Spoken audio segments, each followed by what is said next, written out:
government or the people in authority, like yourselves, if you were in government, even now as a member of parliament, to reach out to them? I mean, it's up to government, but it's also up to schools and parents and other institutions and mosques, indeed. Yes. So it is a whole collection of reasons and solutions. And you can't just say, in fact, it's always wrong to say, oh, it's only down to the government. Very briefly about another issue, because I know you're a true Democrat. You've been a member of parliament for many years, and you believe in human rights and international law and all the good things that we hear about in Britain being at the forefronts. One of the issues that concerns many in Pakistan is the drone attacks that America seems to be doing into Pakistan, and as you know, no international law allows for a country to be, or a country's sovereignty to be challenged. How do you feel about that as a Democrat, as somebody who believes in international law? I think I worry about it quite deeply. I think that if targeting risks being indiscriminate, then there are grounds for serious anger, I think.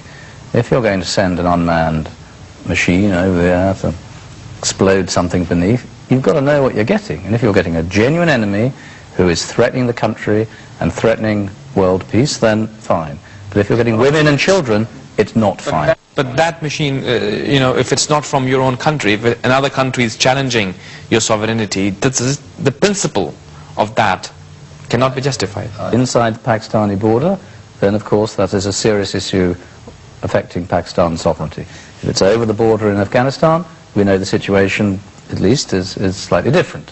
So I quite appreciate the intense feeling that this generates, yes.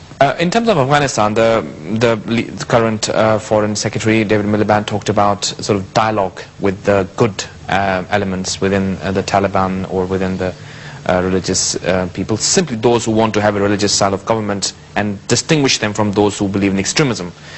Would you support that, or do you think that is the way forward? I think the ultimate objective has to be the normalization of society in Afghanistan, and that has to start somewhere.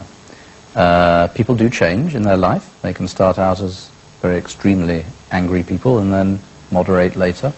So some element of dialogue, and this is, you know, a parallel issue in the Middle East peace process, for instance, is by and large, I think, a good thing, so long as it does not lead to weakness and giving in to people who then turn out to be doing exactly what you're trying to stop people doing.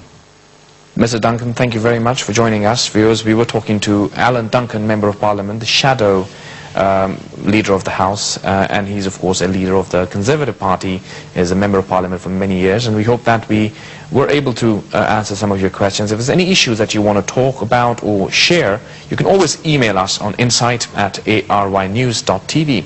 And until next time, this is me, Javed Malik, saying Allah Hafiz from the British Parliament.